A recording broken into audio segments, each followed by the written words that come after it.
It's our time, it's your time. 8:15. Oof. So one of the things that shows up in my talks, whether I'm speaking to corporations or at a conference or in businesses, is people always want to bring the conversation to relationships. What about my boyfriend? What about my husband? What about my kids? So we're going to talk about being in relationship. And the definition of a relationship is a connection, association, or involvement. So you can be in relationship with your sister, you can be in relationship with a romantic partner, in relationship with a hairstylist, in relationship with an organization. So when we're talking about people, talk to me about how you learned how to be in relationship. From what I observed growing up, I guess. From what you observed, okay. Talking to them, like asking what they prefer or don't prefer. Talking to people, okay. I would say the same, communication and figuring out love languages within friends and relationships. How did you learn how to be in relationship with yourself? Noticing what you do and don't like how you feel, how others make you feel in certain situations. Okay. What are the components that you think makes up a healthy relationship? Others. Sacrifice. Sacrifice. Sacrifice of what? Honestly, I guess like if I don't, the way I'm thinking is if I don't want to do something but you do, like or the way we want to, I guess. Like a compromise. Yeah, that's what I'm trying to say more so. Yeah. But you still kind of have to sacrifice time sometimes, to do things for the people that you care about. Okay. And so when I heard you say you have to, ding, ding, ding, ding, ding, do we? Do we have to?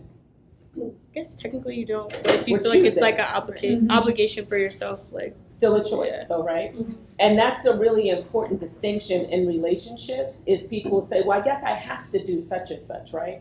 There's rarely a time where people say I should, I have to, or I'm expected. That sounds exciting. It's disempowering. The question becomes, why are you doing it? When somebody crosses a boundary, why are you staying? When you feel like you're giving of something of yourself and they're not giving back, what is it that's keeping you staying in there? You don't have to. Is it obligation? Is it should? What are those things? Very few of us learn how to be in healthy relationships with ourselves or with others. Now, we know if somebody makes us laugh, right? We know if we meet somebody who has been in a similar situation, right? A lot of times we'll meet a platonic friend, a girlfriend, or whatever. We could be standing in line at school at the same time, and you're signing up for the same class, or you have the same horrible professor, or your mothers went through the same thing. There's this bond. And it doesn't have to be trauma bond. It could just be an experience.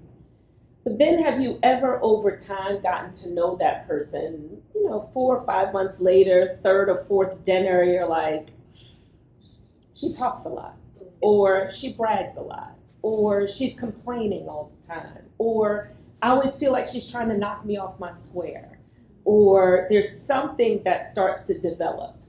Those are the values. Those are that person's values coming into play, and it's causing what I call value confrontations for you.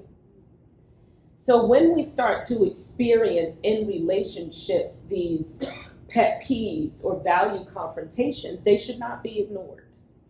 But often what happens is because of this great beginning to this relationship and this obligation and this now she's part of my friend group, or now he and I have been together for so long, there starts to be this expectation, this obligation, and we get very far away from our why. Our why is so critical in every single relationship, including the one with yourself. When you eat a piece of cake, why am I having it? Right? But the why is what's your ultimate why, right? So if you have whys around your health, if you have whys around your socializing, if you have whys around your money, if you have whys around your emotional health, if you don't have those intact, then that tastes good, that sensation is really what it is. The why is you're bypassing what you really want to do, right? So we're not in relationship on the why, we're in relationship on these external forces that are leading us by the nose into these relationships, including the ones with ourselves.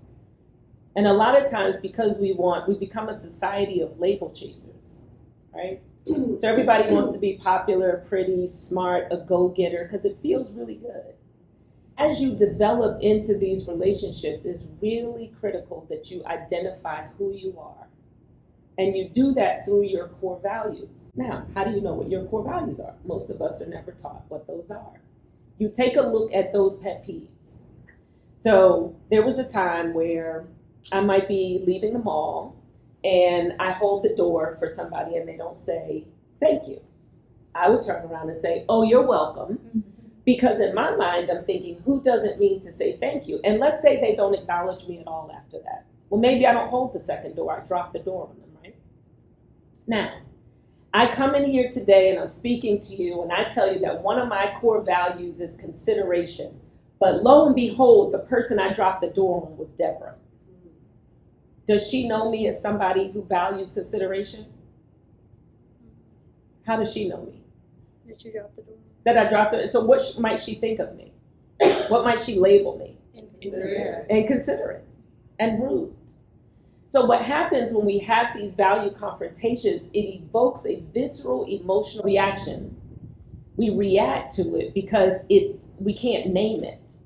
Now I understand that when somebody drops the door, it doesn't say thank you. The question becomes, why did I hold the door in the first place? Because I value consideration. Not for her thank you. You can't adjust your values to fit the circumstances. I don't hold doors because I need you to say thank you to me. I don't need it. I hold doors because it's rooted in who I am, and so I do it. I wipe the basin off in public restrooms because when you come to the sink, I don't want your pants to get wet. But that's how I live out my value. And so to have an emotional reaction then often causes you, and this happens in relationships, which builds up resentment. So that trust and that transparency and things we're talking about sometimes gets clouded by these moments where we have these emotional reactions that we articulate or we don't, right? Sometimes we just let the resentment build up. And over time, the other person has no idea that they're causing these value confrontations for us. It happens at work. I created my own value confrontation by dropping the door. Our values make so much sense to us that we think everybody should have them. So it makes sense to me for people to want to say thank you when I hold the door, but I understand that not everybody shares my core values. So now I can have a strategic response and not an emotional reaction. Now let's take the core values into relationships. You've ever had a friend come up to you and tell you something her boyfriend did, her friend did, and she is, but at the end of it, you're like, you don't understand why she's so angry because it wasn't a value confrontation for you. And when that happens, we try to talk people off the ledge to say it wasn't that big of a deal. But when you're in relationship, and just because you have a family member, a mother, a father, same blood doesn't mean same values. Even when people give us our culture, whatever culture, you get a set of values and you feel like you have to tote those around for the rest of your life because they are the right values. If you don't identify your own values for yourself, then you will get lost along the way because you will be heading down a path that doesn't belong to you. In relationships, I'm asking you to pay close attention to those visceral emotional reactions and don't rationalize them away. Identify the value that is being confronted so that you have understanding. This happens in the workplace. You're going to start a new job. You're going to be so excited because it's the industry that you wanted to be in. It's a brand company that you wanted to work for. Pay attention to the culture to see if it creates consistent value confrontations for you. Because over time, in any relationship, when you continuously experience value confrontation, it will erode something. And every relationship starts like a blank table. Maybe you feel like I brag too much. And so now I'm putting something on the table that's a confrontation for you. Over time, when we consistently are in relationships that are creating value confrontations, it's putting so much of the bad stuff on the table. The resentment is building up, but over time, you can't remember exactly what caused it. You just now know you have this big thing of resentment. It could come from an organization, a boss, a family member, a sister, a friend. And the goal is to be able to understand when you're having that so you can resolve it, because it's not personal. When someone doesn't say thank you, or someone's playing really loud music, right, in an area that everybody has to be in, or when someone's on speakerphone, there was, in a past time, it would evoke a visceral emotional reaction for me. But now that I understand it, oh, this person and I don't share the value of consideration in the same way. And just because I value consideration doesn't make it right. It makes it mine. And so when you're thinking about getting into long-term relationships, because all values let you know is how far and how long you can walk with a person or an organization. And you can absolutely compromise your values. One of my favorite keynote questions is, if you never got the outcomes you were seeking, would you still be happy with the journey? You can compromise yourself, you can do all these things, and the person or the organization may give you nothing that you wanted back. So you have to mean what you're doing in every relationship, because if it's constantly pouring in for the hope of something back, then you're setting your own self up for disappointment. But don't come back and think about how we could have run the relationship better. We think about all the things we did and the things that that person or that organization didn't. So the reflection becomes deflection, and it's in the wrong place. And that is a setup for unhealthy relationships, because now we're holding all of this and now we're taking it from relationship to relationship. We're taking those value confrontations that, while someone else caused them, they are not responsible for resolving the emotion. We're responsible for our own emotions every step of the way. And that's why identifying, where did that come from? Why do I feel offended? You know, if somebody said, well, people who pledge sororities, you know, always felt like they needed to be in a group. I never felt like I needed to be. I'm sure you've heard that before. I just never felt like I needed to be in a group. If you get offended, the question becomes why? Because maybe you really did feel like you needed to be in the group, but then the question becomes, what's wrong with that? Why are you upset that that is what you needed? No matter what society calls it, why do you care? And what you're going to realize is that somebody's always going to call the way you operate something. Somebody could call me confident, somebody else could call me cocky. Can I control it?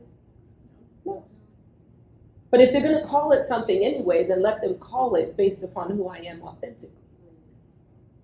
Not trying to massage myself to get the label that is always moving, right? What's considered smart, pretty, in the know is always moving. Society will trick you every time.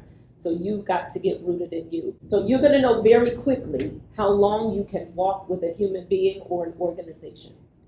And then you'll have language for value confrontation, so that you're not constantly having these emotional reactions.